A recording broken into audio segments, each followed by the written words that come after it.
Okay, so working around hypermobility, we're going to come into the kneeling table. Yeah, kneeling tabletop position. I thought I was saying the wrong words there. So anytime we come into kneeling tabletop, whether we're setting up to do Superman or whether we're setting up to do plank, I like to set my arms first. So bringing my wrists up to about shoulder height, thinking about upper arm bone drawn in, so that the shoulder blades slide in and down the back. So that helps. This is activating the armpits, the lats, so down the side of the ribs and also across the traps at the back of the shoulders.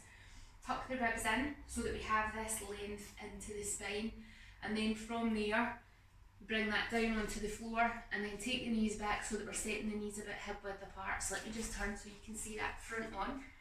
So my knees are underneath my hips. My hands are a wee bit wider than my shoulders, but they're in a really good position that I feel all the muscles around the shoulder joint working, and my elbow pit is facing the other elbow pit across the body. So there's that, if I was bending at the elbows, they would go out wide rather than out behind. Then just to practice getting used to being in this position, we're then going to send the elbows forward, so very slightly hyperextend and then come back to the set position.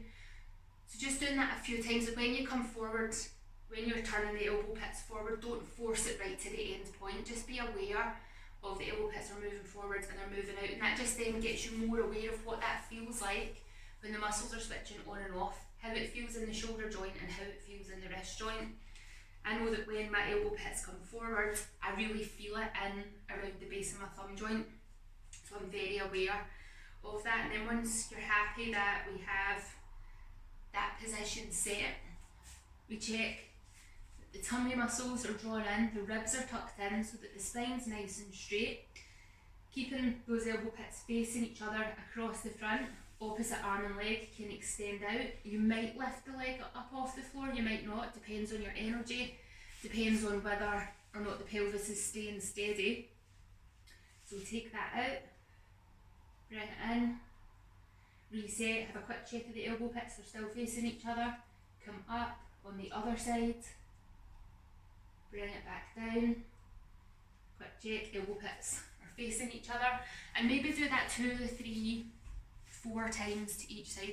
There's no goal. Maybe you do 1 to each side and just think, okay, right, I've got that. Maybe tomorrow or the next day I'll do 2 to each side. So there's no goal to try and reach any particular number.